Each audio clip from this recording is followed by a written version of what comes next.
Ayo belajar. Menurut kalian, apa sih yang terjadi pada pepohonan itu? Lihat deh bulan di sana.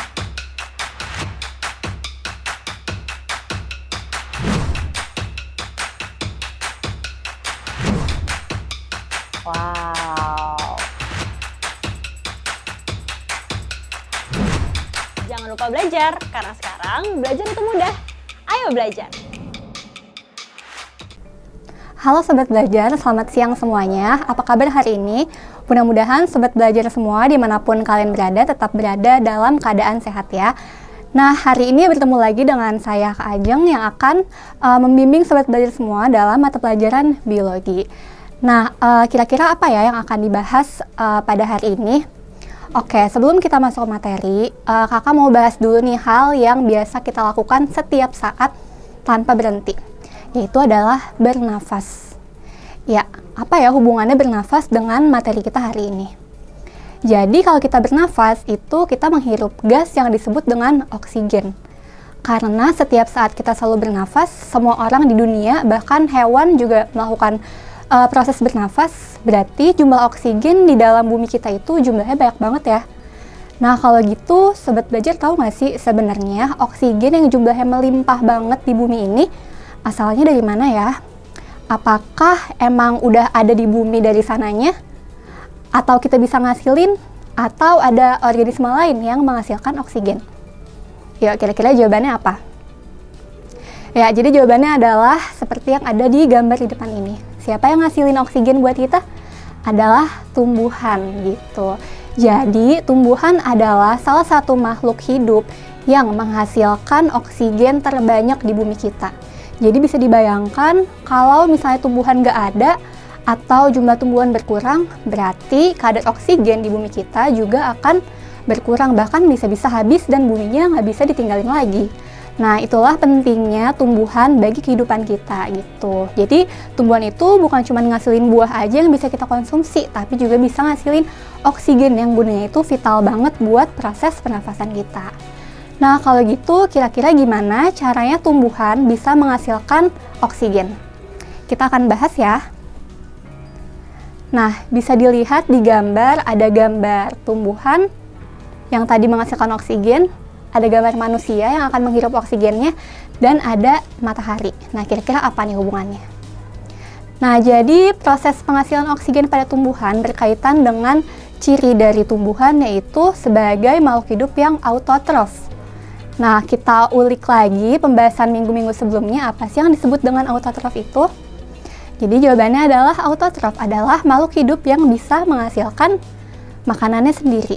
Bisa ngasilin makanan sendiri, dan juga dia bisa menghasilkan gas oksigen yang berguna buat pernafasan manusia dan juga hewan. Nah, prosesnya gimana? Jadi, tumbuhan itu akan mengikat gas yang disebut dengan karbon dioksida atau CO2. Di mana CO2 itu dihasilkan oleh manusia, hewan, juga sisa pembakaran gas kayak dari kendaraan bermotor atau kayak dari pabrik. Jadi nanti akan ada gas CO2 ya.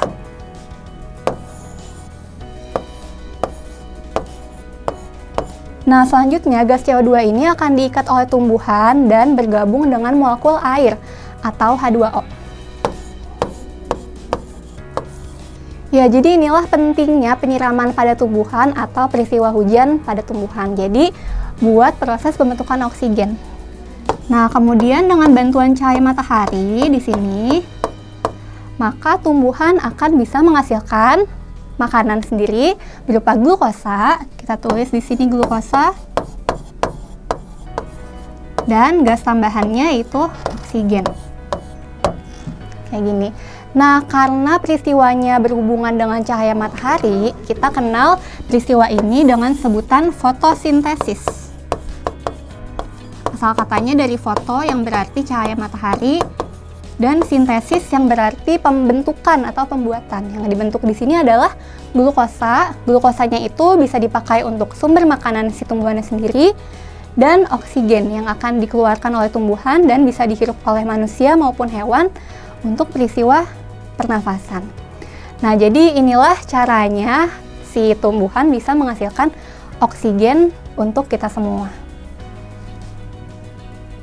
Oke, jadi mudah-mudahan sampai sini udah paham tentang gimana sih caranya tumbuhan bisa ngasilin oksigen. Nah, berarti karena di sini oksigen itu fungsinya vital banget, dimana kita tuh membutuhkan setiap detiknya membutuhkan oksigen terus-menerus, gak bisa berhenti ya. Berarti secara tidak langsung hidup kita bergantung banget nih sama tumbuhan gitu. Jadi manusia, hewan, dan tumbuhan itu ketiganya, tiga makhluk ini saling ada keterkaitan hubungan gitu. Jadi kita juga membutuhkan tumbuhan karena kita butuh oksigennya gitu. Dimana sekali lagi jika tumbuhan nggak ada yang ngasihin oksigen, maka akan kita dapatkan dari mana oksigen untuk bernafas kita. Jadi itulah pentingnya untuk menjaga habitat dan keberadaan tumbuhan kayak gitu. Nah, selanjutnya kita akan mengenal lebih jauh lagi nih tentang tumbuhan, dunia tumbuhan yang akan kita pelajari sekarang. Jadi, sebetulnya ada banyak banget jenis-jenis tumbuhan yang akan kita pelajari gitu. Jadi, tumbuhan itu sebenarnya gak cuma pohon aja, tapi ada juga loh tumbuhan-tumbuhan kecil yang ternyata bisa ngasihin oksigen juga sama gitu. Nah, untuk itu buat teman-teman yang penasaran, kira-kira ada apa aja sih jenis-jenis tumbuhan di muka bumi ini yang bisa ngasihin oksigen untuk kita semua? Nah, buat yang penasaran dan masih pengen belajar terus, tetap stay tune terus ya di Ayo Belajar. Jangan lupa belajar, karena sekarang belajar itu mudah. Ayo belajar!